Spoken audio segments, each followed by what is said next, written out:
नमस्कार मंडळी, मी रूपा तुमचे स्वागत करत आहे माझ्या ब्लॉगमध्ये.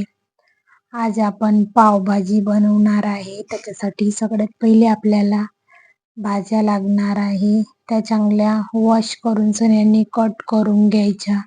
आपल्याला लागणाऱ्या भाज्या आहे सिमला मिरची लागणार आहे, ते पण चांगली कट करून घ्यायची. आणि मी गाजर कट केला आणि सोबतच 2 पोटॅटो पण बारीक कट करून घेतले आणि फ्लावर्स पण लागणार आहे, ते पण चांगले कट करून घेतले आणि सोबतच मटर पण लागणार आहे.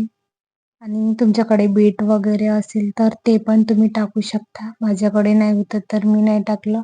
कलर वगैरे छान येते बीटनी, बघू शकता.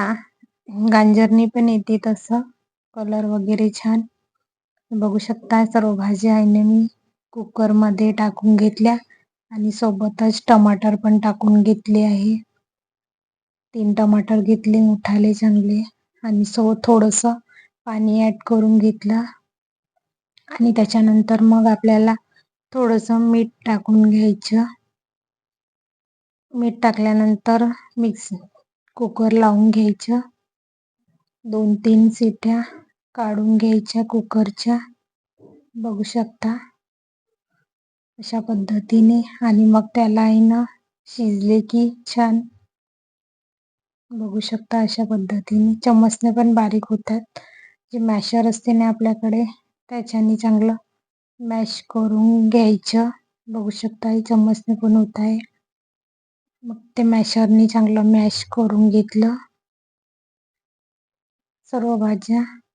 आणि त्याच्यानंतर मग आपल्याला फोडणी देण्यासाठी आपल्याला कांदे लागणार आहे. मी एखादी पाव चांगले कांदे घेतले, बघू शकता. एकदम बारीक कट करून घ्यायची. बारीक कट केल्याच्या नंतर ते कसे एकदम मिक्स होऊन जातात, एकदम दिसत वगैरे नाही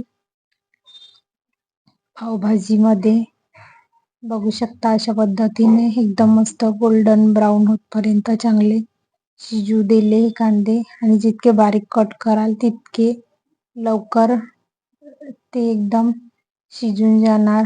आणि त्याच्यानंतर मग मी त्याच्यामध्ये अद्रक लसणची पेस्ट आहे ना ती पण टाकून घेतली आणि त्याला चांगलं कांद्यामध्ये मिक्स करून घेतली, बघू शकता अशा पद्धतीने. आणि त्याच्यामध्ये मग मोहरी आणि जिरा पण टाकून घेतलं, बघू शकता. असं चांगलं मिक्स करून घ्यायचं अशा पद्धतीने. मोहरी जिरे झाल्याच्या नंतर चांगलं थोडं वेळ आणखी होऊ द्यायचं असंच. आणि मग त्याच्यानंतर आपण त्याच्यामध्ये जे आपले खडे मसाले असते ते टाकून घ्यायचं अशा पद्धतीने, चांगलं होऊ द्यायचं. मीठ टाकल्याच्या नंतर आणखी लवकर शिजून जातात हे कांदे वगैरे. आणि त्याच्यानंतर मग मी लाल तिखट टाकलेलं आहे 1 चम्मच भरून. आणि त्याच्यानंतर मग सोबतच हळद पण टाकली.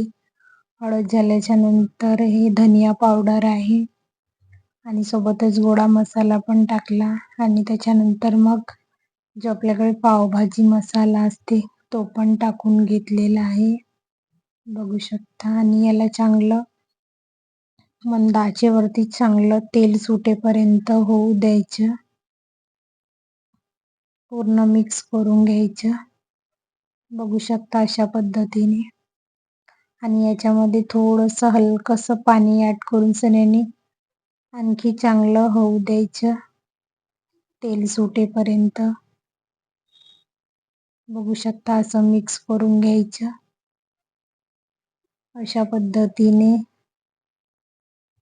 आणि याच्यानंतर मग मी थोडंसं पाणी वगैरे टाकलं हलकंसं.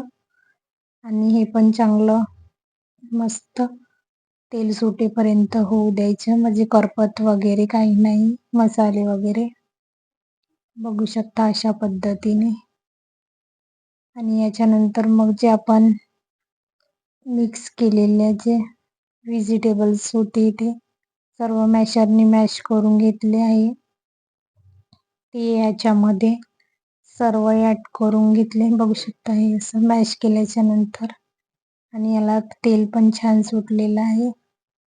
अशा पद्धतीने छान मिक्स करून घेतलेलं आहे बघू शकता.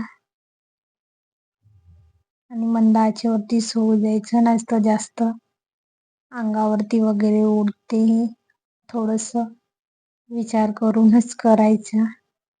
आणि त्याच्यानंतर मग थोडंसं मीठ टाकलेलं होतं.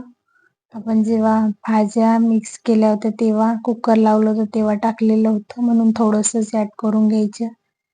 आणि सोबतच मग बटर पण टाकलं छान अशा पद्धतीने. आणि वरतून थोडीशी कोथिंबीर पण ॲड केली आहे. बघू शकता अशा पद्धतीने. जास्त काही जिन्नस वगैरे लागत नाही पावभाजी बनवण्यासाठी. एकदम झटपट होते. अशा पद्धतीने तुम्ही पण एकदा तरी ट्राय करून बघा आणि कशी वाटली नक्की कमेंट करून सांगा. धन्यवाद.